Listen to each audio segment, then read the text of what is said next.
little humbled to have Mr. Bernath here with us. Let's give Mr. Bernath a round of applause.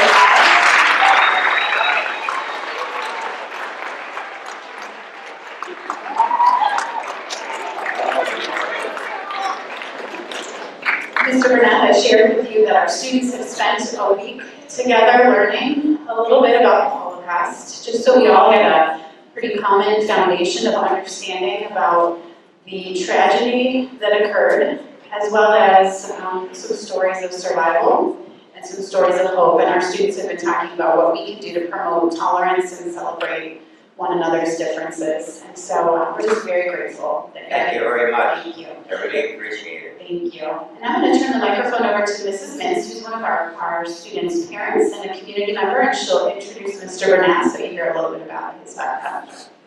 Okay. Hello, my name is Paige Mintz, and I'm Jordan Mintz's mom.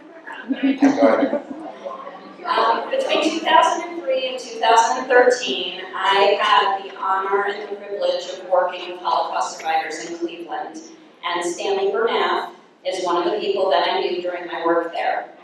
Mr. Bernath was born in Transylvania, Romania in 1926.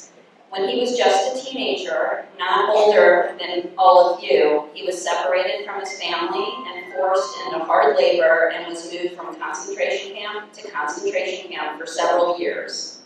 Please take a minute to think about that. What it would be like to be separated from your family. How scared you would be. He is going to tell you the story of his life during the Holocaust, so I won't share any of those details. He was liberated in 1945 and moved to America in 1946. Then in 1948, he made the choice to join the United States Army and was stationed in Germany. He served in the intelligence unit for 4 years and then returned to America in 1952, where he married and had twin daughters, one of whom is here with us today. I feel extremely honored and privileged to be able to introduce Stanley Bernath to you. So please join me in giving him your attention and respect and welcoming him to Hudson Middle School.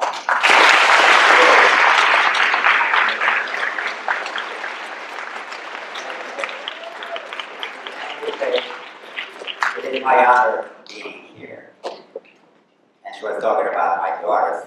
My daughter is sitting here, Veronica, with you.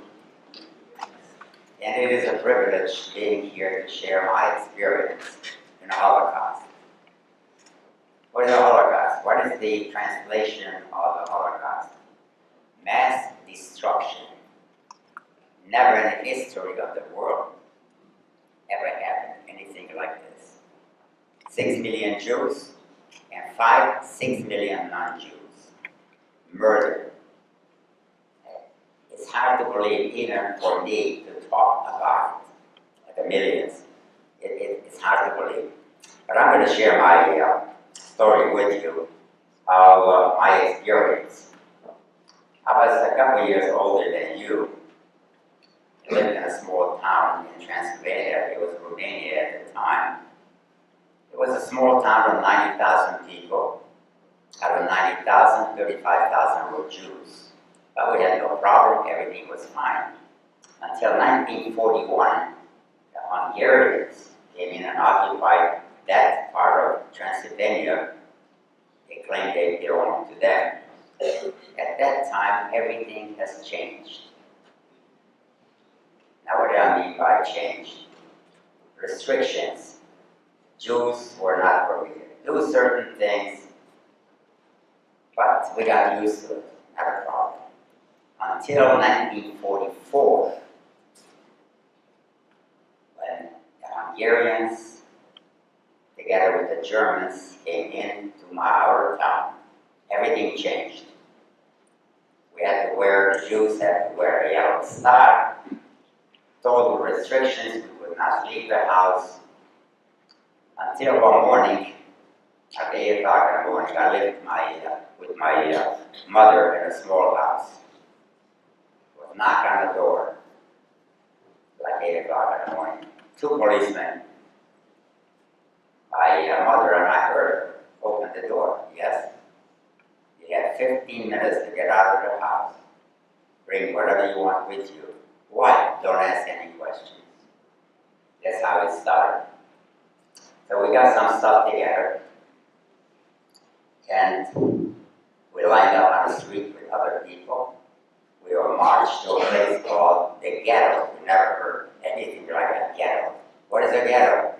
A restricted area. We were marched into the ghetto. Took us to a temple. Slept on the floor for 3 days, 3 nights, no food. Nobody had the answer. What's going on? Just picture that. One morning, they take you out of your house. 3 days later, we're taken to a small house, 5, 6 families, in a small house. Again, I was sleeping on the floor. During the day, they took me out to work in the forest, just cutting trees. And I was okay, but again, we didn't know what was happening. Until one morning, they lined us up on the street again, and we marched to a railroad track, not a railroad station, a railroad track, where cattle cars were lined up. Everybody was crawl into a cattle car. Now we're talking about elderly people, sick people, children, babies, anywhere between 65 and 85 people in a cattle car. All we had room for is to sit in one place. You could not move. By that time, we were at 25% brain dead. What does that mean? We couldn't think. What's going on? Where are we going? What are we doing here? But again, we didn't know what was happening. We traveled 3 days, 3 nights.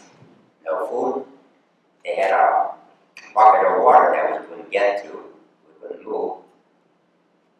No food, no water, no facilities. 3 days, 3 nights. We arrived to a place later it was called Auschwitz. Never heard of it. It's in Poland.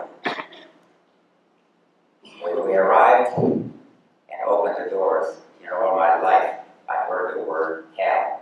I knew what hell looked like. It was a horrible sight I've ever seen. I never forget that. Dogs barking. It was early in the morning, like 4 o'clock. Shootings, people screaming. The smell was unbearable. We didn't know what was going on. They took everybody, pulled them off the cattle cars. Children were taken from their parents immediately, screaming, everybody. That was the most horrible sight I have ever experienced. I was taken to a barrack, took my clothes, gave me a striped uniform, shaved my head. And some people ask, when are we going to join our family? When are we going to be together? The guard says in about 2 hours. A couple of hours later, he says, okay, come on, meet your family. The sky was black with ashes all the way to the ground, coming down the ground. He said, it's your family. By that time, we were 100% brain dead. We couldn't think anymore. We couldn't think because what does that mean? You can't imagine what's happening. You're brain dead. You can't think. I was given a new name. My new name was 70,465. From that point on, I couldn't use my name. I had to use that number. I still remember my number. But again, I was there only 6 days. I was put on a cattle car again. We traveled only a couple of days to another place called Mauthausen. What was Mauthausen in Austria? It's a huge concentration camp. Now, that is up on the mountainside. The train, we arrived there, they took us off the train, marched us up to the camp. Some people couldn't walk anymore, they were beaten, they were shot. We arrived to this place, Mauthausen. The gate is huge gate with the German Arbeit macht frei, meaning work will make you free. We walked in, and as we walked in, a symphonic orchestra was playing out of that side. Beethoven, I remember that. And imagine people dying and starving and music. They took us to the center of this camp. We had to line up, leave the center open. They brought out a large container of soup called Durgemüse. They were feeding the cows with that. They dumped it on the ground and said to us, come and get it. Everybody was so hungry. They were running on top of one another with their heads to get some food. It was a horrible sight. But by that time, we couldn't think. We didn't know what was going on. I was sending to a barrack number 6. I remember that. I was there only a few days. There were 2 kinds of camps. One was a death camp where they kill you right away. And the other one was a work camp where they work you until you die. So I was sent to a work camp. It's a main camp, Mauthausen. They sent me to another smaller camp in Melk, M-E-L-K, also in Austria. There I had to work outside, digging trenches, various things that I had to do. Until one day around lunchtime, I was digging, I never forget that, next to a guard tower. I don't know, you've probably never seen a guard tower. Huge. There is a soldier on top watching with a machine gun if somebody tried to escape. Around noontime, there's a little package dropped down next to me. I didn't know what to do. I didn't look up. I didn't dare. If I pick it up, he'll shoot me. If I don't pick it up, he'll shoot me. I didn't know what to do. So I decided to pick it up. I picked it up, and when the feeding time was, I opened that little package, 2 pieces of bread and 1 slice of meat in between. That was his lunch. What did I do to me? A few things. Number 1, realizing that not everybody is a monster. Oh, by the way, if you were being caught, you were being shot. The food meant a lot, but what was more important, the realization that not everybody is a monster. There are human beings out there. So that gave me more power to live and don't give up. That's the first thing I learned. Don't give up. Now some people at that point, they gave up, they went to the fence, electric fence, and they died. So I went and worked there. Everything was fine. And one day, I had a fantastic, terrible earache. I didn't know what to do with it. But the pain was unbearable. There was a doctor there, also a prisoner. He said, son, you want to live or you want to die? So of course I want to live. 3 people held me down. He took a rusty nail and punctured my eardrum. Saved my life. My ear training for 10 days, for 2 weeks. Saved my life. Again, that gave me strength to go on and live. We worked between 9 and 10 hours a day. Now this was in June, early part of July. Every morning before you went to work, you had to leave your barracks, line up on the street in attention, 6 o'clock to 8 o'clock in the morning. Stand like this, not move for 2 hours. If you move, a capo, I don't know if you ever heard the word capo. These people were in charge with the barracks. They were Germans. They were former prisoners. The the German prisons were all taken out, put in a camp. They were outlaws. It was horrible people in the world. But we went on. In the morning, they gave us a cup of coffee. Well, of course, not coffee, black water. For lunch, we had a cup of that soup, the dirty soup, which they fed their cows with. That was our lunch. Dinner, one slice of bread like this. That was it. That's what we had to live on and work with, which is almost unbelievable. Even when I think back now, how did I survive? I don't know. Well, number one, I didn't give up. That's important. From there, by the end of the year, 1944, they transferred me to another camp. That was a horrible camp called Abendsee, also in Austria. Now, when we sat in a barracks, we didn't have no beds, we didn't have bunks, we had nothing but shells, like a shell, and we were like sardines, lying on shells. Okay, many times people ask me, do you have any friends? No. Did I talk to anybody? No. We are concerned about one thing, and one thing only. Survival. You know what survival is? Eat food like animals.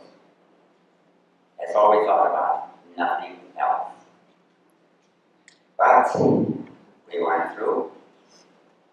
Now at Abendsee, I had to work in a tunnel. On the side of the mountain, they dig a huge tunnel. They wanted to put a factory in there so the Allied bombs would not infect them. That was a terrible work. 9, 10 hours a day digging on what food. Just recently, they found out we had about 200 calories a day. And we worked there. That was a horrible thing. But again, survival, each and every day. You know, every time I see a squirrel in my backyard, it reminds me of me looking for food. That's all we wanted. That was a horrible job in a tunnel. But, again, we had no choice. We had to do it.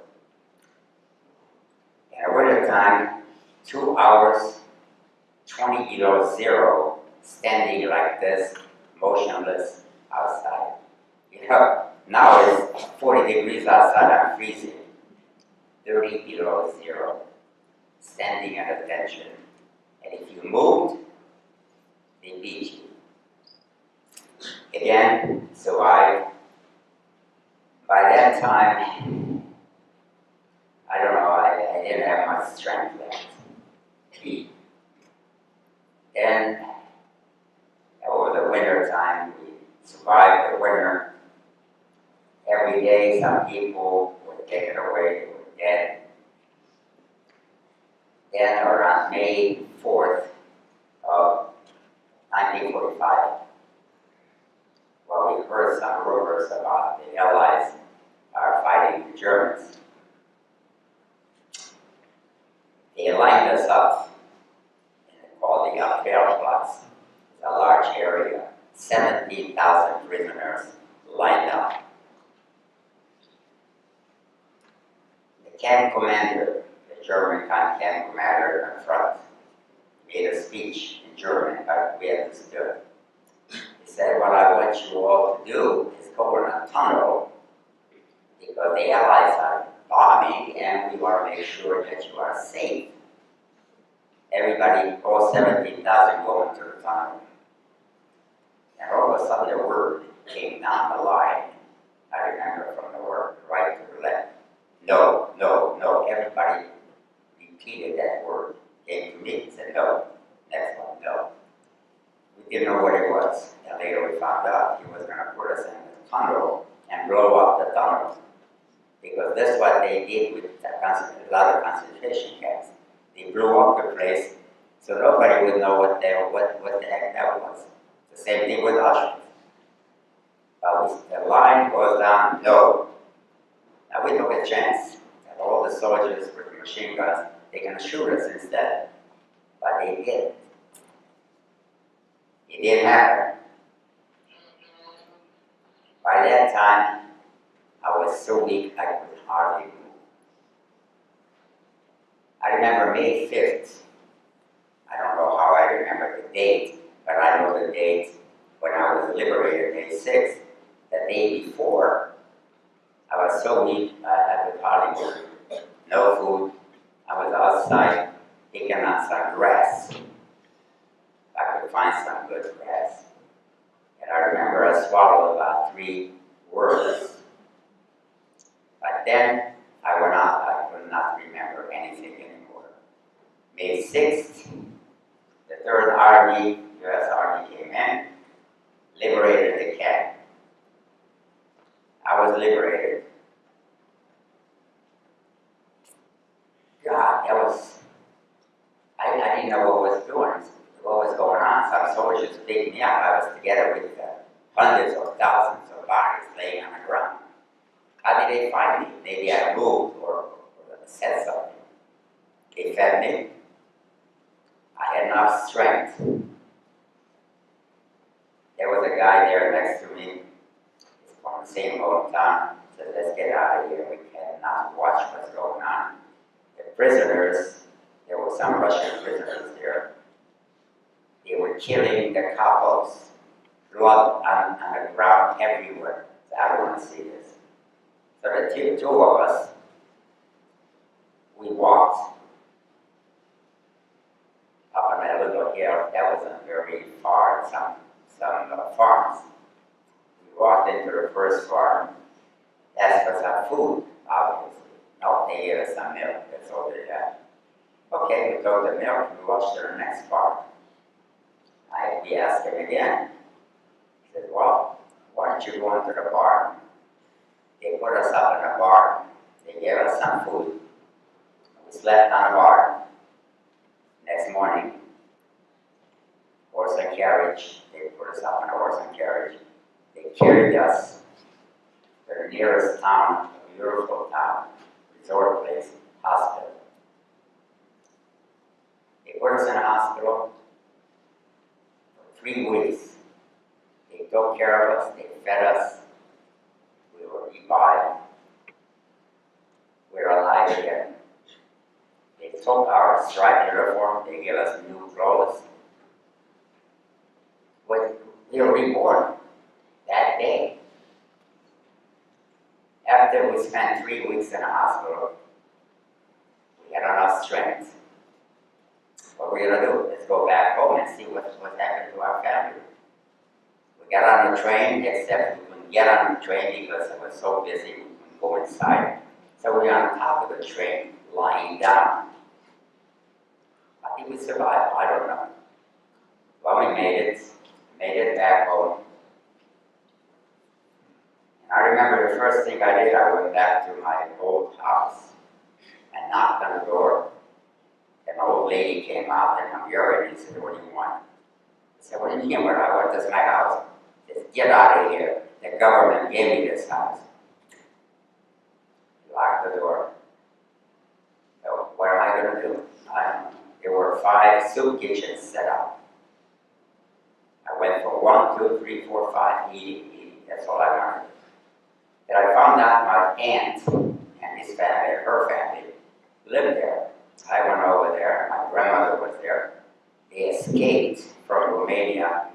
They came back to my hometown. From that point on, everything changed. I'm back alive.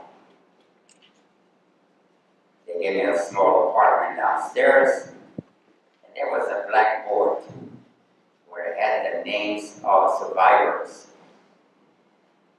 And one day, I see my mother's name. She survived Bergen-Belsen concentration camp. A few days later, she arrived. We were reborn. It's a different life. mother and I, we lived at a one-bedroom apartment until my brother came back home. He was in a work camp for 4 years, Hungarian work camp for 4 years.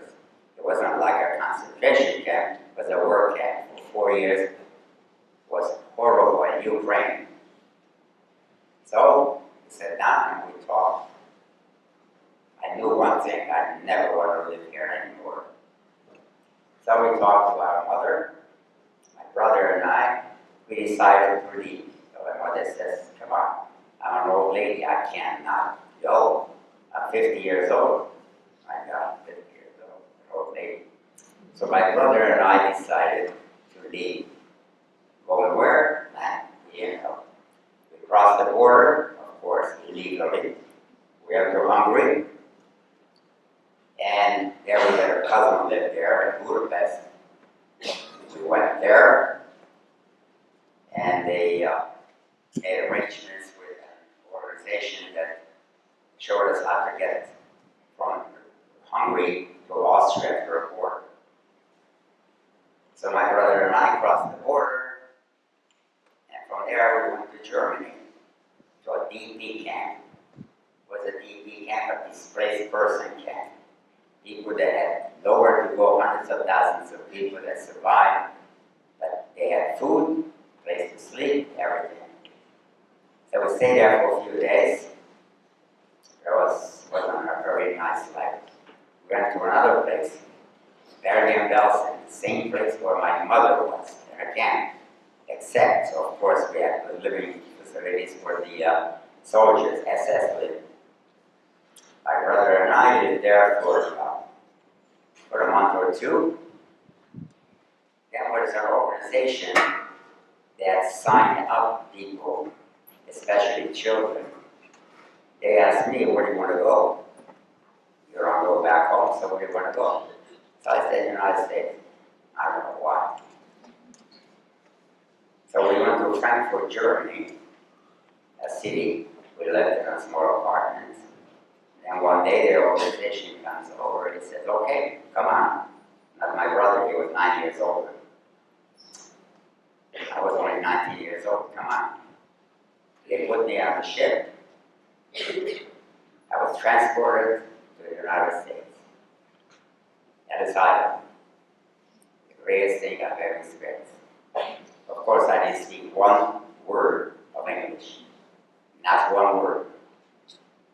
They put us on a bus. They took us to Milwaukee, Wisconsin. Put us up with a family. And we lived there and we had to go to school to learn how to speak the language. During the day, I went to school. At night, I worked in a factory. Everything was great. The greatest thing I've ever experienced. But I had only one thing in mind. It is a country that adopted me. A homeless person adopted me. I have to repay. How? The Korean War was brewing. I went to a recruiting station, joined the army. By that time I could speak some English. I went to a recruiting station, I want to sign up. They have to take a test. Of course, I failed. A couple of weeks later, I went to another recruiting station. But I signed up again. I failed. So the guy I was with says, come on, let's go back to New York. Maybe we can join up there. Arrived in New York, went to a recruiting station. We signed up. Okay, you graduated. Well, I was sent to Fort Dix, New Jersey, recruiting sale to a basic training. I went through basic training, everything was great. And the captain says, okay, you group, you guys go overseas. I said, good, we're going to Korea. No, you go to Europe. Where? Germany. They sent me back to Germany. The same place where I came from. And Frankfurt, my brother was still there. They sent me to an organization, 7707 ECIC, European Command Intelligence Center. I was assigned to that outfit, and immediately they sent me to a school, to a military police intelligence school. I graduated from there. I went back. I was there for 4 years in Germany. It was a great experience. I was with the intelligence, so I did my job. And we had a doctor there, Dr. Fisher, a German doctor that took care of the personnel. One day he says, I have to tell you, I'm going to leave. I'm going to the United States. Oh, okay, I wish him well. He says, my daughter is marrying an American officer. I said, okay. And 6 months later, we found out, after he came to the United States, who he was. His name was not Fisher. His name was Walter Schreiber. He was the Surgeon General of the German Army. He was also a very intelligent man. But at one point, he was one of the camps in charge in freezing people to death. It was horrible death there is by Dr. Stanley. Various stages of freezing people until they died. Well, when that came back to the United States, instead of sending him back, we thought they sent him back to Germany, but they didn't. They sent him to Argentina to get rid of him. It was okay. That was a great experience, 4 years in Germany. I had to work for the German police. There was no problem, except I didn't know who they were. Just recently we found out who they were. Former SS Gestapo. Killers, murderers. Now when we're talking about murderers, not every soldier was Nazi, SS Gestapo. They were soldiers. You know what they did for fun? Lined up 50 or 100 people, took their machine gun and machine gunned them. And they were laughing. That was there last time. It was horrible to see that, but at the time we were afraid that we didn't know what was going on. After 4 years, I was discharged. I came to the United States. I saw my wife again that I met her before. I went to Germany. We got married. And 2 beautiful daughters, twin daughters. One of them is here today. She doesn't look like my daughter. She looks like my granddaughter, a young kid. I have 3 great grandchildren, which is great. I have a great life. But the important thing is what we learn from our experience. I'm going to share with you what I learned. Number 1, never give up. Believe in yourself. It's very important. Believe in yourself and never give up, no matter how bad things look, because life is not easy. Number 3, nobody is better than you. And you are not better than anybody else. Just different. That's the important thing. Hatred, that's what happened with Hitler. 12 million people killed, gassed, and put to death. Babies, children. 1.2 million children were killed. Most of them in Auschwitz before anything. They were killed immediately.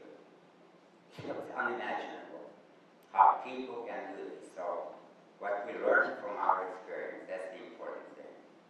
And I apply that to my life. Believe in yourself, never give up, and nobody's better than you, just different. So that's the important thing. I had a great life, 8 different businesses, 1 didn't work. Get them on my shoulder, start a new one. Don't give up.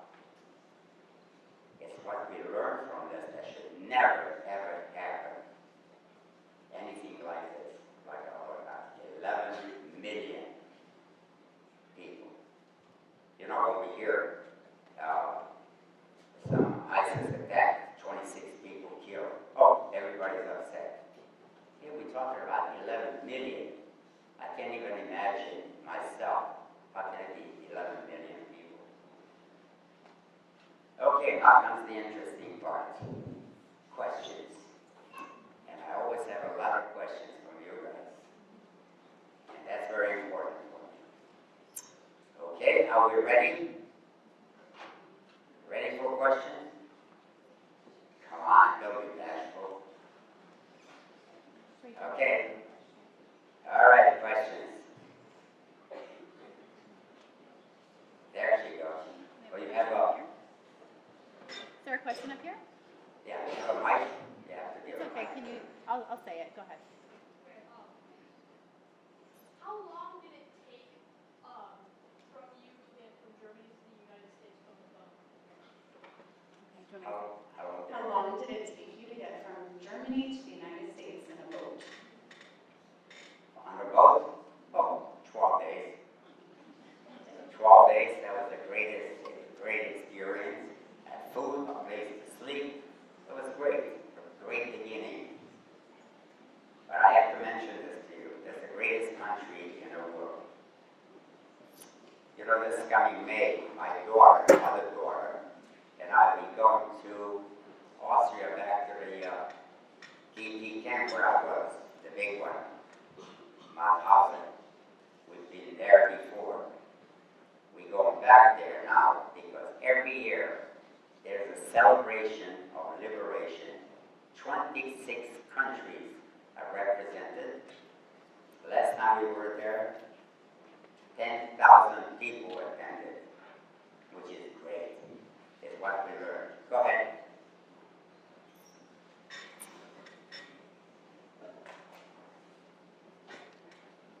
Okay, the question is, during those 12 days on the boat, what did you do? On the boat, I'm very interested in I worked in the kitchen. That's what I did on the boat. Okay.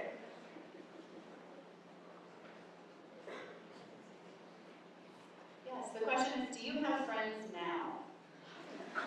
You have friends now? Of course I have friends. Not too many, not more than 40. But a lot of my friends, they died. They were survivors and they died, you know. There's a certain age. But you know, I use my birthday as May 6, 1945. That makes me 72 years old. Because I died the day before. I was dead, and I'm in it. So I was revived, that's where I use my birthday. But everybody says you're a liar. No, that you were born in 1926. That's no. 1945. You say that nobody is better than yourself, and That's you're right. not better than anybody else. Right. But how do you find it in your heart not to feel bitterness and hate towards the people who hurt you? Very good question. I don't feel any hate. And a lot of times people ask me that. Hatred is like a parasite invading your brain. If I would go on with the hatred, and some survivors, you couldn't mention the word Holocaust because he couldn't sleep at night. I could not live like that. You have to put it behind you. Hatred? No. Do I hate? People ask me, did you hate the Germans? No. Okay, look at it this way. Before the war, there were 60 million Germans. How many were SS, Gestapo, and killers?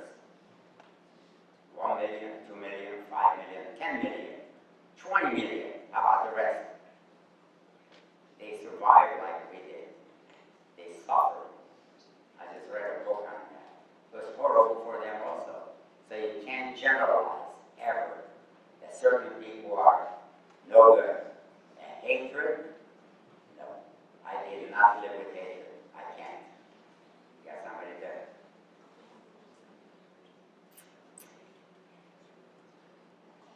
We are curious how old you were when you were originally taken from your home. 17.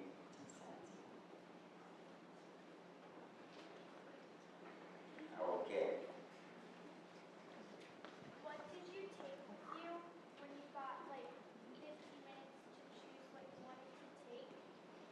So when you were given 15 minutes to pack up whatever you could from your home, Yeah. what did you choose to take with you in that 15 Oh, we minutes? took a few pieces of clothes and a little food.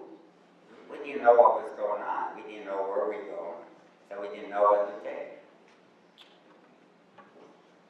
Okay.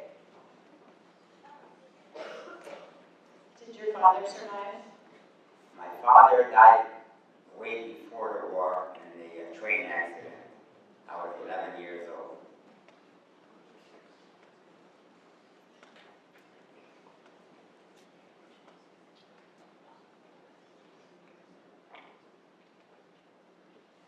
When you were deployed in Germany, were you able to see your brother? I'm sorry? When you were deployed in Germany, Yes. were you able to see your brother or any family members? Yes. When I went back to the army, my brother was still there. I saw him every day. He was waiting for a visa. It took 4 or 5 years to get to the United States because he was not a child. Then one day, in my outfit, the lieutenant says to me, "Hey, Bernath, do you know somebody in the city called Bernath?" I said, "Yeah, of course. He's my brother." "Are you kidding? I was supposed to interview him." He took out the paper, so signed. My brother was on the ship 5, 6 days later. Certain things happen and we don't know why. I mean, what was I sent to Germany? What was I sent to the same place where he was? And how come the lieutenant knew somebody, my brother? I mean, certain things happen for a reason, and we don't know what it is. Go ahead, Ron. Were any of your friends killed? What? Do you mean in the camps? Okay. Did you have any friends in the camps who did not survive? Yes, a lot of them that I knew. I knew them. And a lot of people I knew here, there were survivors, a lot of them passed away. Go ahead. Did you have any friends that came out of the, after the final war, after you guys had been liberated, did you make any friends after? No, I didn't make any friends after. Now, I know a few people here in Cleveland, they were in the same camp as I was, but I never knew them. No, we didn't associate with other people. We were too concerned about one thing: eat. Like animals, that's all they care about, is eating, to survive. Okay, go ahead, a lot of hands up there. How about we go up here? About like what's the worst thing that happened to you? What's the worst thing that happened? Okay. Do you have a story from your time there that is really difficult, or do you have a story that is inspiring? I didn't really understand what you said. He's wondering what's the worst thing that happened to you, but we also could hear about something that was inspiring. My worst thing that ever happened to me, they ended up in a concentration camp. That should never ever happen to anybody. I never forget 1 minute of it. That's why we go back. I like to go back again. Last time I was back in Mauthausen camp with my other daughter. Said, "You want to go into the crematorium or the gas chamber?" She said, "No." I went back. It doesn't bother me. Then she went back. Then I asked her, "You want to see barrack number 6 where I stayed on the floor?" We went into barrack number 6. I showed her exactly where I was sleeping on the floor. Does it bother me? No. Hatred? No. You have to go on with your life. Look, I'm here, I have a beautiful family, and Hitler is dead. At the age of 56, he is dead. So, we won. Here, go ahead. Why did they shave your head? Like Why did he we had a lot of lice, body lice, head lice, all kinds of illnesses. So we had shaved heads. Totally. Go ahead. If you knew what was going on when you had the 15 minutes to grab stuff from your house, what would you have grabbed? Okay, what would I have done if I knew when we were taken from our house? First of all, I would never even imagine what would happen. It's beyond imagination. What I had to go through from Auschwitz to all the other places, seeing millions of people, thousands of people dying. I could have never thought about it. Go ahead. And were you given any time to rest after you worked? I'm sorry? Were you given any time to like rest after you worked? Never. A rest time. We never had a rest time. You worked, they gave you a piece of bread, go back to your barrack, by that time in the evening, lie on the shelf. 6 o'clock in the morning, line up. Picture this, 20 below zero, standing for 2 hours. If you moved, they either beat you or shoot you. Crazy, but again, to survive, you have to do it. I've got it. So Mr. Bernath, do you mind if I share something with the students that you were telling me? Yes. He shared with me that for the last 10 years, he has volunteered his time every day Yes. in a nursing home, just to give back and to make a difference in others' lives. And I just thought it was so telling about what a wonderful person you are and how you were able to overcome such a horrible, horrible experience, but come out with a positive outlook on life and a desire to make a difference for others. And we're so appreciative of that. You know what I learned from my experience, which is very important? You have to help people. You have to help others. If you don't, who's going to help you when you need help? So I volunteer at the nursing home for 10 years now, every single day, 7 days a week. In fact, I help people. At the meeting, they asked me, why are you doing this?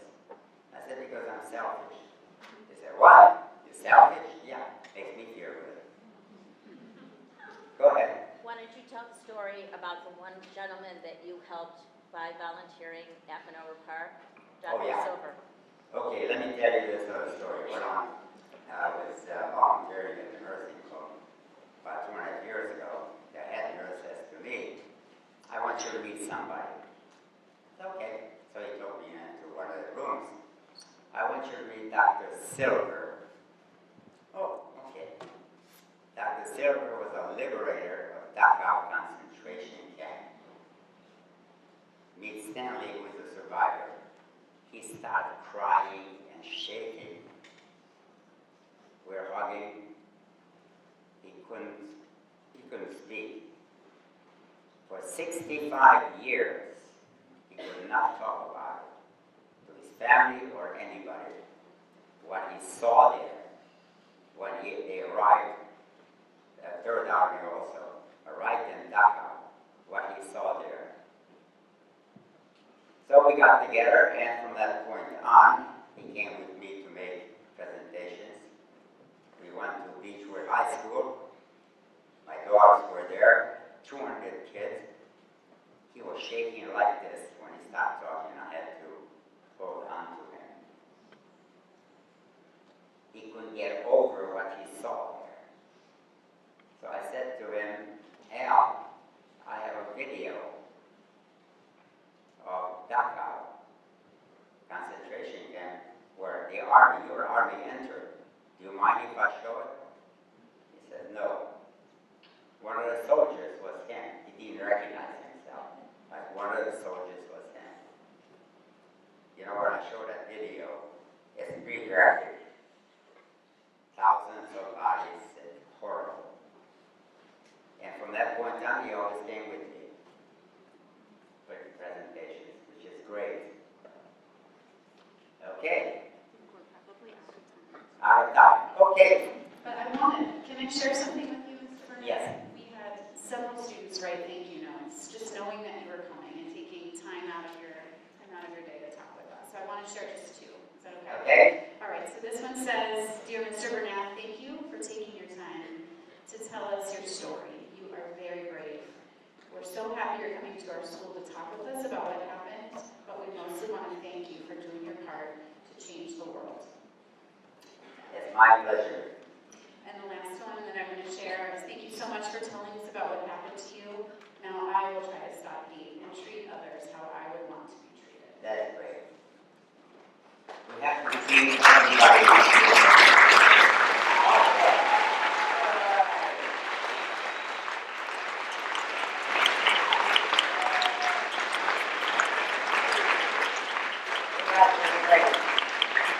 Thank you all. Oh, that's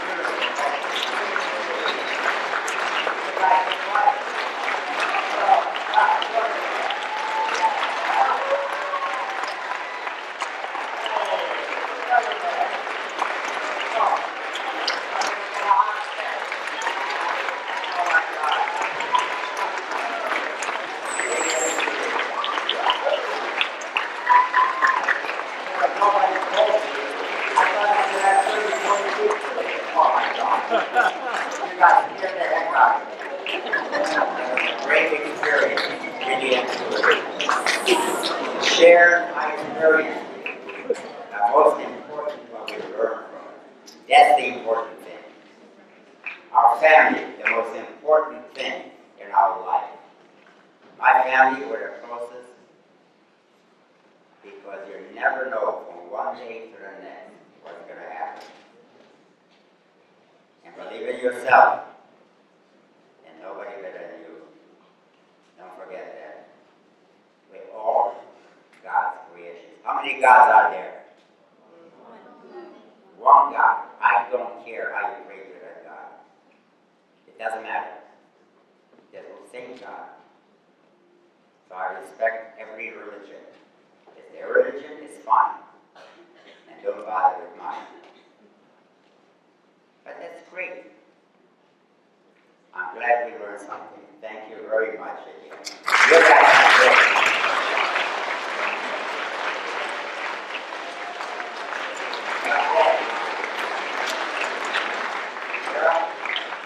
Thank you so much. Thank you. Thank you. Thank you. Oh, I have a great year. You gave me some whiskey. I don't tell anybody. So, Mr. Dismissed, and